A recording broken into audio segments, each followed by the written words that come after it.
دادگاه افغانستان 4 نفر را برای شرکت در کشتار دسته‌جمعی یک زن در ماه مارس به اعدام محکوم کرد. خانم فرخنده 27 ساله با عیبنامه تقلبی آتش زدن قرآن تا مردن لطوکوب شده بود. دادرس 8 مرد دیگر را برای داشتن نقش در این حمله به مدت 16 سال از آزادی محروم کرد. در عین زمان دادگاه نتوانست گناه 8 نفر دیگر را اثبات کند و از این رو آنها رها شدند.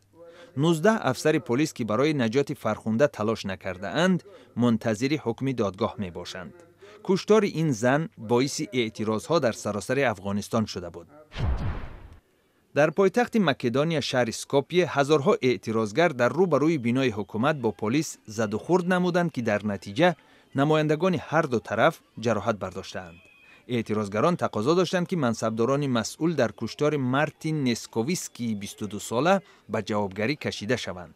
نام برده 4 سال پیش بعد لطوکوب از سوی افسران پلیس به هلاکت رسیده بود.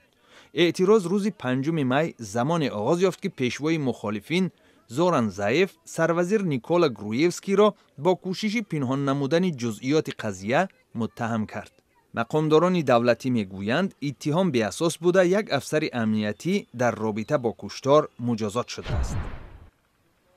در حالی که حزب‌های ملتگرا و دینی پاکستان به کارشکنی عمومی آمادگی میگیرند، روز چهارشنبه در شهر جنوب و غربی کویته درهای فروشگاه‌ها باز نشدند. اعتراضگران مخالف تغییر مسیر دالان نقلیاتی هستند که پاکستان را با چین میپیوندد.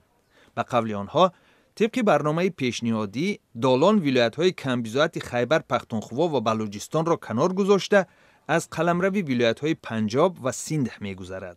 هنگام زیارت از پاکستان پرزیدنت چین برنامه بنیاد این دالان را که به میلیاردها دلار برابر است امضا کرد. در شهر سرای و پایتخت بوسنیا جماعه لولیون ایدی جورجیودن یا خود گیورگی مقدس را تجلیل نمود.